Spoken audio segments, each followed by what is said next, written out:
Is filler dangerous?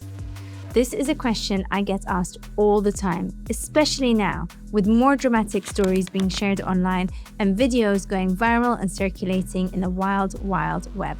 Who am I? I'm Dr Yusra. I'm a medical professional with a background in dental, oral, and maxillofacial surgery and a key thought leader in the industry. And in this video, I'm going to be talking to you about the dangers of filler. Now, let's get one thing clear. Fillers are not the problem, but who is injecting them is. Filler in the right hands can rejuvenate, restore, and sculpt confidence. But in the wrong hands, it can distort, overfill, alienize, and even cause harm. Injecting filler isn't just about technique or artistry.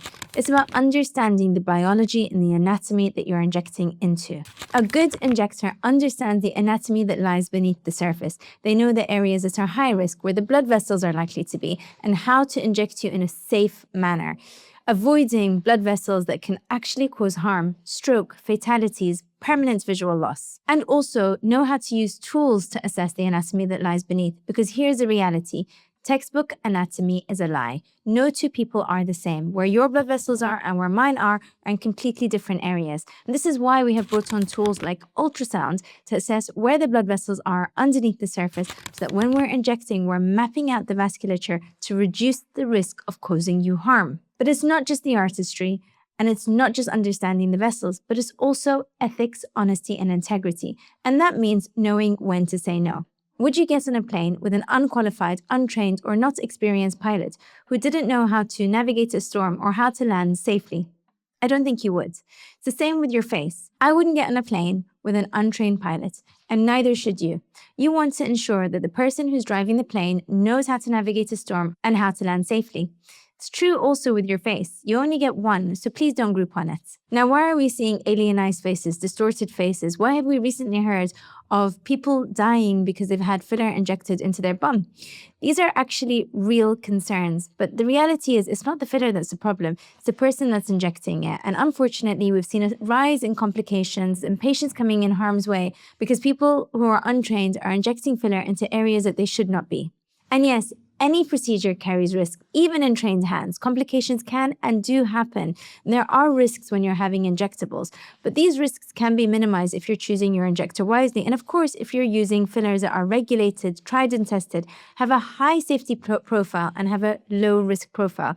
Not all fillers are the same. Not all injectors are the same. So here's what you need to know to keep you safe. Number one, ensure that your injector is medically trained and qualified. And you can check this on the NMC, GDC, GMC, or GPhC register.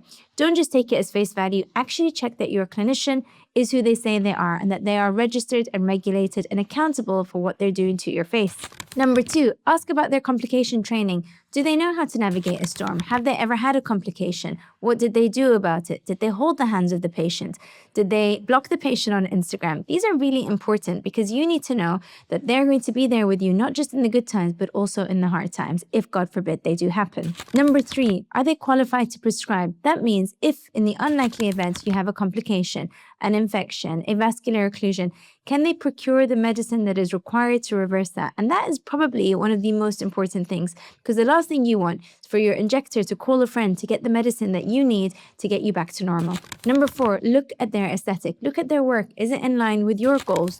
Does their face look like what you want your face to look like? Or do they look like something that makes you want to run out the door? That's really important. And when you're having a consultation, think of it as a same-page meeting. Discuss your goals, your desired outcomes, your fears with your practitioner so that you can both see that you're on the same page, you're working towards the same end outcome. And finally, ask what's being injected in your face.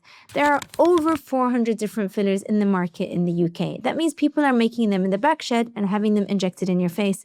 Indeed, you can actually buy these on eBay, and people have been known to do so.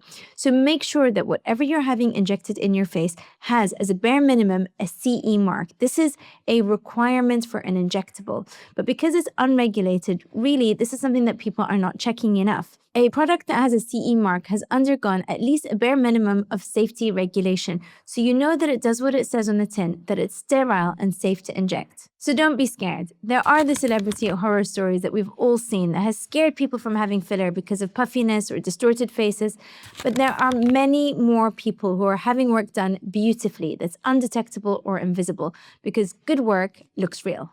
So are fillers dangerous? My answer would be no. Of course, there are risks with any injectable procedure, but these procedures have been around for a very long time. Millions of people are having this done worldwide. And actually, it's a relatively safe procedure done in the right hands. Remember, art is only as good as the artist, so make sure you choose your injector wisely.